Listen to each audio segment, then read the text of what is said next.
Welcome back. Panelists here: David Brooks, columnist for the New York Times, NBC News' chief White House correspondent Hallie Jackson, Peggy Noonan, columnist for the Wall Street Journal, and Democratic pollster and NBC News political analyst Cornell Belcher. Welcome. I was just down in Alabama, and we saw Frank Luntz did a focus group for our friends over at Vice. I want to play a quick clip of it, because I think it actually encapsulates what I discovered as well. Take a listen. How many of them do you think are being paid? All of them. All of them? All of them. By show of hands, how many of you think all the women are being paid? Seriously. There you go, David Brooks. I mean, and I'll tell you, my sense is that it is the Republican who will never vote for Doug Jones who's got to decide whether it's worth voting. Yeah, well, there you saw cynicism, distrust of the system, alienation. That's what's been driving populism on left and right. To me, the big thing about this race is politics really matters. We care a lot about politics, but there are things that matter more. The state of your soul, the quality of your faith, the state of your character, and what this race is about are those things less important than politics. And what a lot of people are doing are seeing the Republican Party saying, yeah, politics comes before your faith and your character, and a lot of people are appalled. But that's the point. That is what the president has made clear, that the seat, the politics of it, the votes from Roy Moore, if he ends up getting elected, are more important than these allegations against him. I talked with a senior administration official just this weekend who said, we don't know what's going to happen in this race because the data is totally screwed up. People aren't telling the truth in these polls. Yeah, you can't trust that. But the bottom line is when it comes to these allegations against Roy Moore, if he ends up in the Senate, you asked Tim Scott about it. They can't vote to expel him because the people knew before they voted about these allegations, and that is the distinction with Al Franken when it's information that's coming out after you've been seated.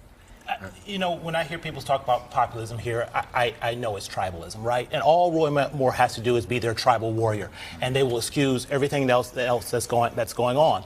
And particularly when you're talking about a place like Alabama, I think Alabama's at a pivotal place. We can talk about a lot of the issues there on the ground, but Alabama right now, the world is watching to a state that is trying to rebrand itself and trying to become a manufacturing and technology hub.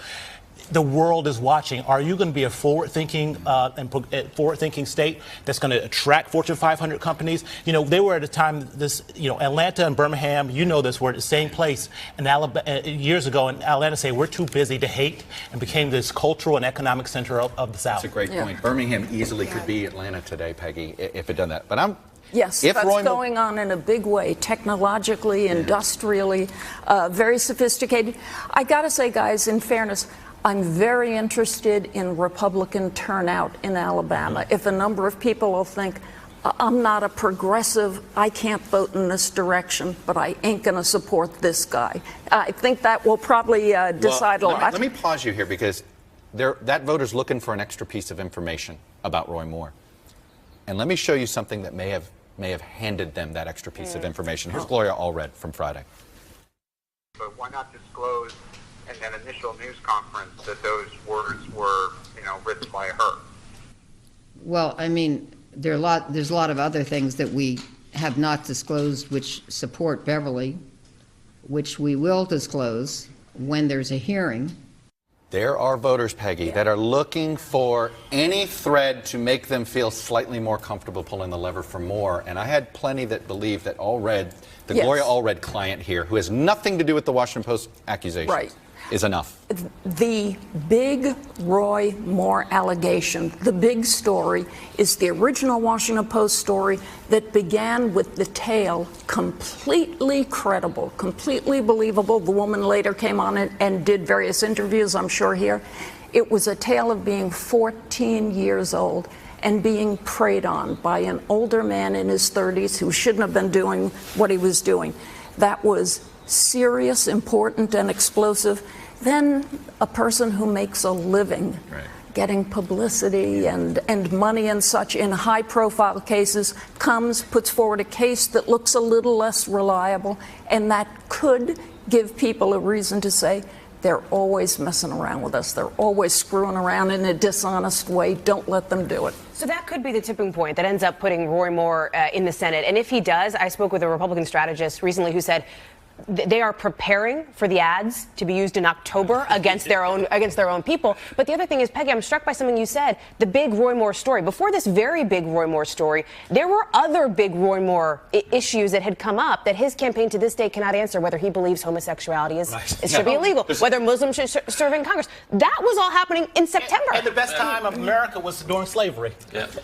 David, I want to get to a point you made in your column on Friday, which is a victory by Roy Moore for the Republican Party is, I guess, the ultimate and a Pyrrhic victory, isn't it? Right. You think there's a long-term disaster? You get a temporary vote for the Supreme Court justice for a tax cut, but for a generation, you're repulsive. You're repulsive to younger people. 28% of millennials think the Republican Party cares about them. That's just a generational problem. You're repulsive to people of color forever. And so you end up not only making yourself unpopular, but sort of corrupting a piece of yourself. To me, the interesting people in this whole deal are the honorable Republicans in Congress. The Portmans, the McCains, the Barrassos. Tim Scott. Yeah.